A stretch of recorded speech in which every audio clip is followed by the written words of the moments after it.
Hello everyone. Today we'll share a project we've been working on this semester, which is the Recipe Genius app. This app allows users to get custom recipes based on their dietary needs and lifestyle. It'll also have today's picks, which is a couple of featured recipes from our team. We will have a questionnaire that the user will answer when they first enter the app, and they can later edit these preferences and their filters to customize and adapt to their needs.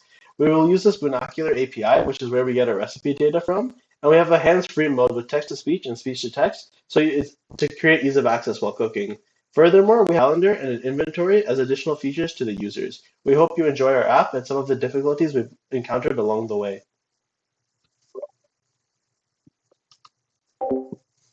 So when the user first opens the app, they're shown this welcome screen. This questionnaire asks about goals, food restrictions, diet, and general goals, which will help to customize the user experience. So let's run through this. Let's say that the user wants to maintain their weight. You can select that option, click next. And here they can pick any dietary restrictions they have. So let's say that the user is vegan and vegetarian. We can also pick other general goals like meal planning, using up leftovers on this page, but we can skip this option for now. And these filters are used to select recipes that fit the user's requirements. So let's say that the user wants to also add in a lactose allergy. And then we can apply filters, and this will update the recipes in My Recipes. These settings can also be changed on the settings page. And this is achieved through the use of shared preferences, which stores and retains data across the different fragments in this application. And this was one of the technical challenges that we had to find a solution to.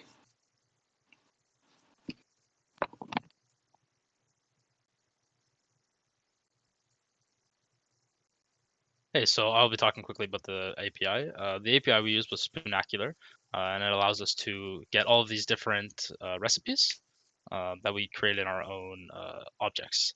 The hardest part about querying an API is that we have to do it asynchronously. You're not allowed to query APIs synchronously on button clicks. So back when we said the edit filters, which would update the filters, it just doesn't work. So here we can see the instructions and the ingredients that this all comes from the API. We take that and we convert it into our own recipe object. So we're using Java 8, which doesn't actually have a built-in asynchronous call in it. So we had to use an external library called OKHTTP, which allowed us to make these asynchronous calls and get all of our data. All right, so next is the hands-free mode. So looking here, there's no hands-free mode available, but we can see the bolded instruction. To enable hands-free mode, we go into the settings, turn that on, come back to the recipe page, and we can see that there's now a microphone button for speech to text, and then now all these buttons are text to speech enabled. So clicking on current step will read the first step. Slice of bread. Spread peanut butter evenly over the bread. So we can also use all the buttons to go through each step, or we can click on the microphone and say, next step, please. Step 2. Serve and enjoy. And that reads the next step. So next up is the calendar view, which can be accessed from the navigation bar. So the calendar view has both monthly and weekly view, and currently we are on the monthly view.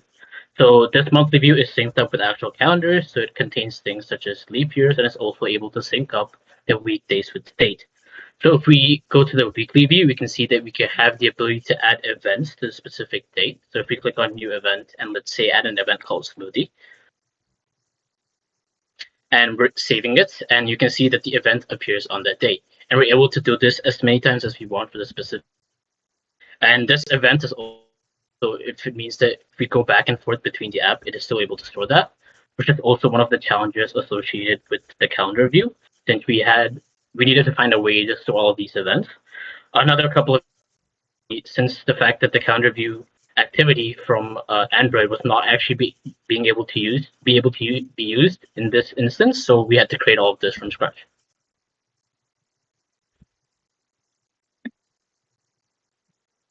And lastly, we have a feature called inventory in order ingredients. So one challenge or one problem we know that probably a lot of users have when getting new recipes is that they don't have all the ingredients, and it's hard to track what ingredients they need because a recipe could be totally new to them.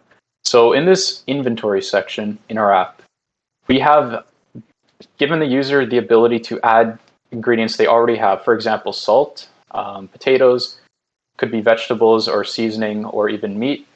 And then they can put how many grams or pounds or milliliters or ounces they have.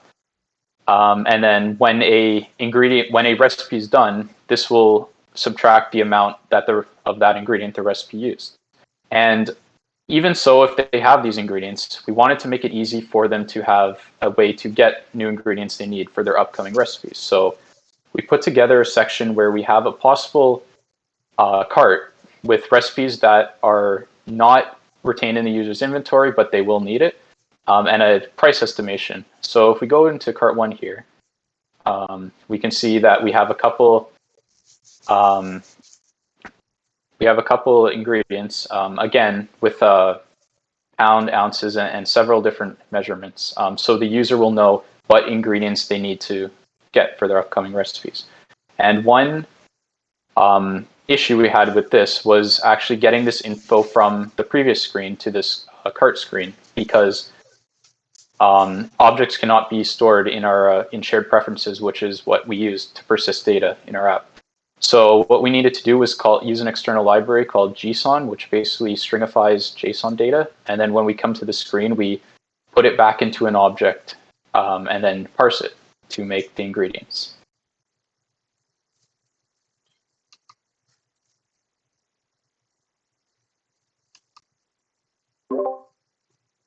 Thank you for listening to our presentation, and we hope you enjoy our app, Recipe Genius. Thank you.